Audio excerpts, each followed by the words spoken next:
জয় যিশু, জয় পিতা পরমেশ্বর। আজকে আমরা উপদেশকের ৮ অধ্যায় ১ থেকে ৯ পদ পড়ব। সাংসারিক বিষয়ের অসারতা। জ্ঞানবানের তুল্য কে? কে বাক্যের ভাবার্থ জানে?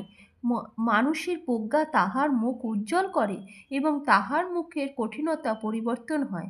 আমার পরামর্শ এই, তুমি রাজার আজ্ঞা পালন করো, ঈশ্বরের সাক্ষাতে কৃত শপথ প্রযুক্তই তাহা করো। তাহার সম্মুখ হইতে চলিয়া যাইতে ত্বরান্বিত হইও না, মন্দ বিষয়ে লিপ্ত থাকিও না, কেননা যিনি তাহা ইচ্ছা করেন তাহাই করেন। কারণ রাজার বাক্য পরাক্রম বিশিষ্ট। আর তুমি কি করিতেছ এমন কথা তাহাকে কে বলিতে পারে? যে ব্যক্তি আজ্ঞা পালন করে সে কোন মন্দ বিষয় জানিবে না। আর জ্ঞানবানের মন সময় ও বিচার জানেন। বস্তুত সমস্ত ব্যাপারের জন্য সময় ও বিচার আছে, কারণ মানুষের দুঃখ তাহার পক্ষে অতিমাত্র। কেননা কি ঘটিবে তাহা সে জানে না, কি প্রকারেই বা ঘটিবে তাহা তাহাকে কে জ্ঞাত করিতে পারে।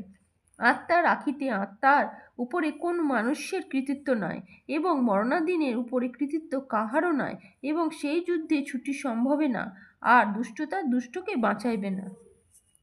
আমি এই সকলই দেখিয়াছি ও সূর্যের নিচে যে সকল কার্য করা যায় তাহার প্রতি মনোনিবেশ করিয়াছি। কোনো কোনো সময় একজন অন্যের উপরে তাহার অমঙ্গলার্থে কৃতিত্ব করে। আমিন।